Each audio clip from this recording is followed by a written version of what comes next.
Assalamualaikum warahmatullahi wabarakatuh.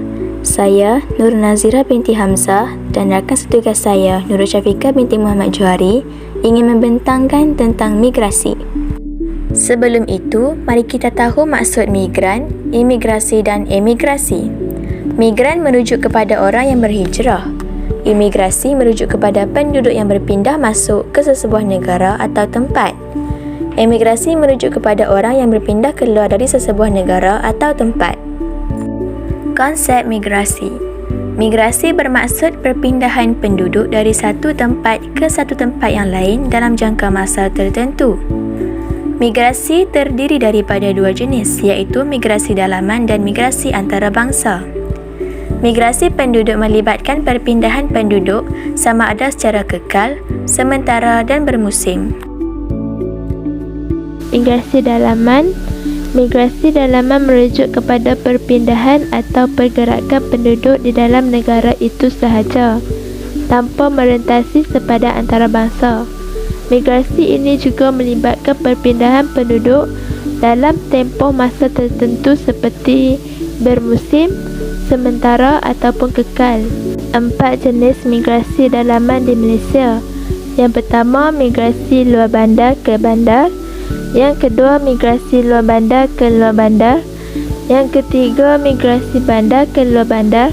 Dan yang keempat, migrasi bandar ke bandar. Migrasi dalaman yang pertama, migrasi luar bandar ke bandar. Migrasi jenis ini berlaku khususnya ke bandar-bandar besar dan utama. Migrasi ini juga melibatkan perpindahan penduduk dari luar bandar ke bandar kerana tarikan peluang pekerjaan, pendidikan, kemudahan sosial atau faktor tolakan. Contohnya, perpindahan penduduk dari tanah rancangan Felda dan Freka ke Bandaraya Johor Bahru, Kuala Lumpur dan sebagainya. Terusnya, migrasi luar bandar ke luar bandar. Migrasi ini melibatkan pergerakan penduduk dari kawasan kampung ke kawasan pembangunan dan penerokaan kawasan pertanian. Contohnya, pergerakan penduduk ke tanah-tanah berancangan Felda dan Freka di bawah program pembangunan wilayah dan pembangunan tanah pinggir. Ianya bertujuan untuk meningkatkan taraf hidup penduduk yang miskin di kawasan desa atau kampung. Migrasi bandar ke luar bandar.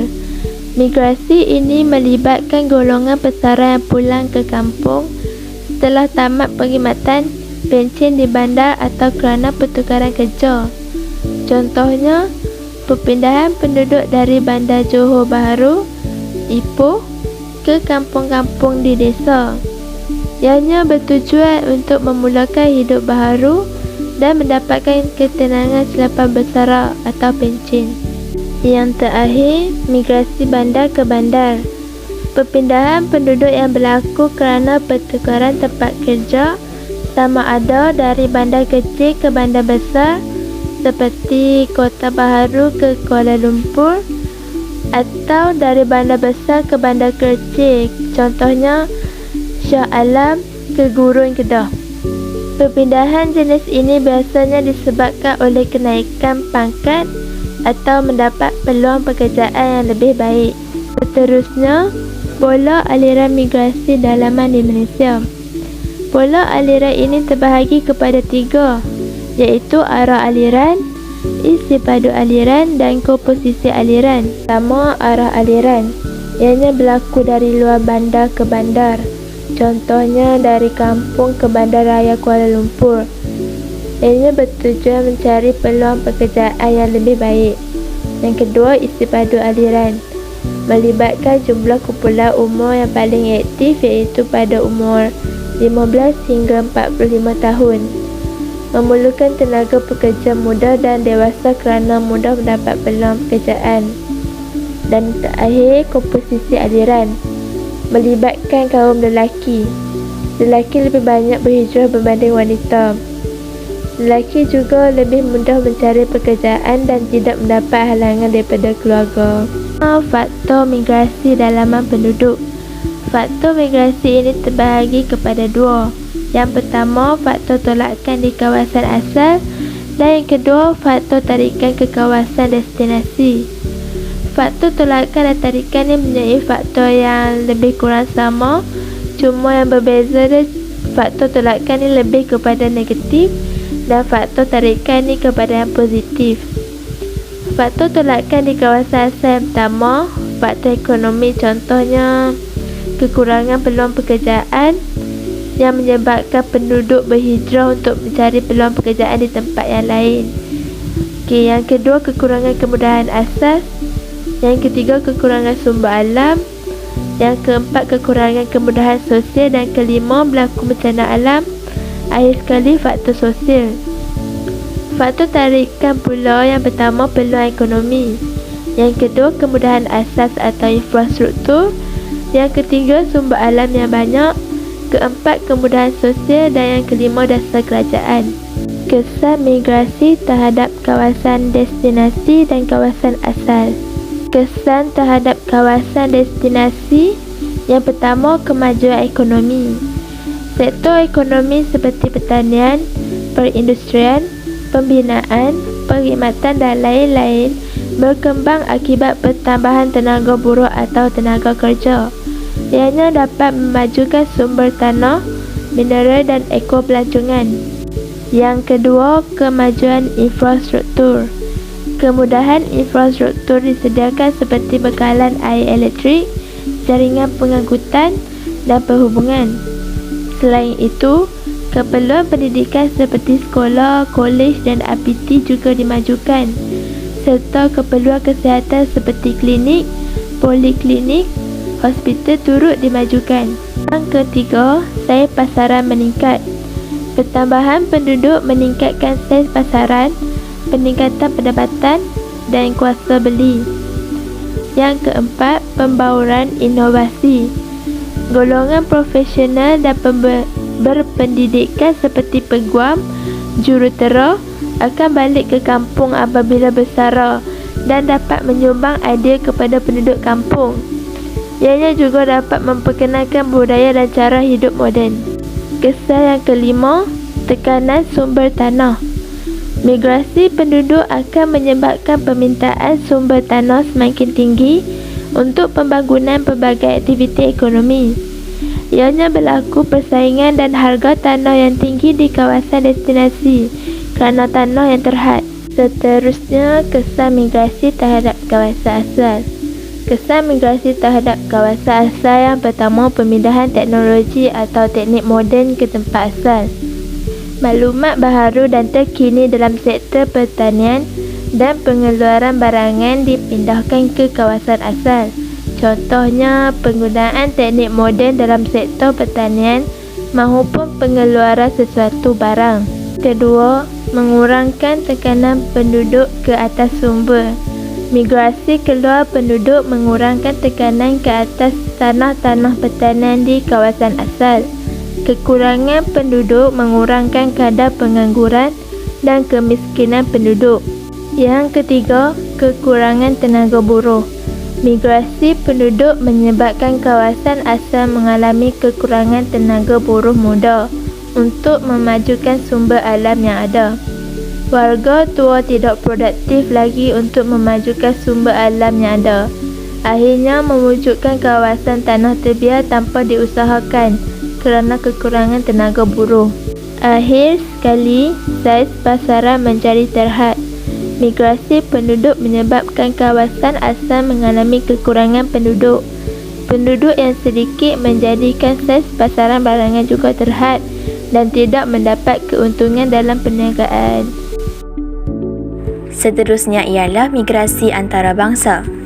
Migrasi antarabangsa merujuk kepada perpindahan atau pergerakan penduduk yang merentasi sempadan antarabangsa dalam tempoh masa tertentu, sama ada sementara ataupun kekal. Contohnya, perpindahan penduduk dari Indonesia ke Malaysia atau dari Malaysia ke Amerika Syarikat. Berikut ialah aliran migrasi antarabangsa masa kini. Yang pertama, migrasi antara negara, iaitu Indonesia ke Malaysia, Myanmar ke Malaysia, Indonesia ke Singapura dan Thailand ke Malaysia.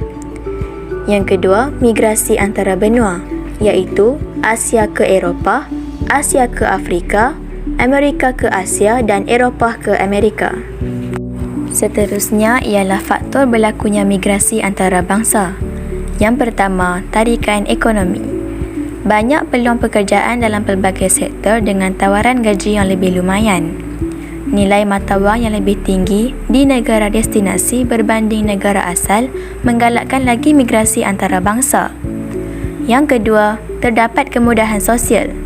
Penduduk dapat menikmati kualiti hidup yang lebih baik di negara destinasi seperti kemudahan infrastruktur. Contohnya, sistem pengangkutan yang baik, kemudahan air, elektrik, perubatan dan sebagainya. Yang ketiga, dasar kerajaan. Sesetengah negara memang menggalakkan kemasukan tenaga buruh asing untuk memenuhi permintaan industri pembinaan dan perladangan. Kerajaan akan memudahkan pengeluaran permit kerja dan visa. Faktor yang keempat ialah geopolitik. Negara yang aman iaitu bebas daripada kekacauan politik akan menjadi tumpuan migran dari negara asing. Contohnya, rakyat Thailand mendapatkan perlindungan di negara Malaysia akibat pergolakan politik di kawasan mereka. Yang kelima ialah bencana alam. Negara yang bebas daripada bencana alam seperti gempa bumi, letusan gunung berapi, tsunami, kemarau yang teruk dan sebagainya akan menjadi tumpuan migran. Contohnya seperti negara Malaysia yang kurang masalah bencana alam yang buruk. Yang keenam, geobudaya. Melalui ikatan perkahwinan antara negara seperti Malaysia dan Indonesia menjadikan persaudaraan semakin erat.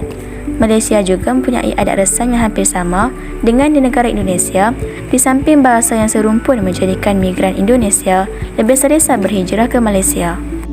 Seterusnya ialah faktor ekonomi yang menggalakkan migran asing ke Malaysia. Antaranya, peluang pekerjaan yang banyak, kadar upah yang tinggi, pertumbuhan ekonomi yang pesat dan kadar tukaran mata wang yang tinggi. Terdapat dua kesan migrasi antarabangsa terhadap negara yang dituju, iaitu kesan positif dan kesan negatif. Kesan positif migrasi antarabangsa yang pertama ialah menjaga pembangunan negara. Kekurangan tenaga buruh tempatan dapat ditampung oleh kemasukan tenaga buruh asing. Sektor pertanian, pembinaan infrastruktur dan perkhidmatan akan berkembang dengan pesat. Kesan positif yang kedua ialah meluaskan pasaran domestik. Pertambahan penduduk daripada migran antarabangsa menjadikan saiz pasaran barangan bertambah dan dapat meningkatkan kuasa beli domestik dan mengembangkan ekonomi negara. Seterusnya ialah kesan negatif migrasi antarabangsa. Kesan yang pertama ialah peningkatan masalah sosial. Akan berlaku peningkatan kadar jenayah seperti meragut, merompak, perkosaan, pelacuran dan keldai dadah yang dilakukan oleh warga asing. Selain itu, berlaku juga masalah perkahwinan yang tidak sah di sisi undang-undang daripada segi kewarganegaraan. Yang kedua ialah persaingan aktiviti ekonomi. Persaingan ruang niaga antara migran dengan penduduk tempatan seperti di pasar malam, pasar tani dan restoran. Hal ini telah menyekat peluang pekerjaan kepada penduduk tempatan. Yang ketiga ialah fenomena persetingganan. Migran yang kurang mampu untuk menyewa rumah akan mendiami tanah rezab kerajaan secara haram untuk membina rumah setinggan. Hal ini mewujudkan masalah pencemaran air, udara dan bau di kawasan setinggan kerana sistem peparitan yang tidak sistematik. Yang keempat ialah pengaliran wang ke luar negara. Warga asing yang bekerja akan menghantar pulang wang yang mereka peroleh ke negara asal mereka. Wang tidak berkitar dalam negara destinasi dan ini akan merugikan negara destinasi serta melambatkan proses pembangunan negara. Sekian, terima kasih.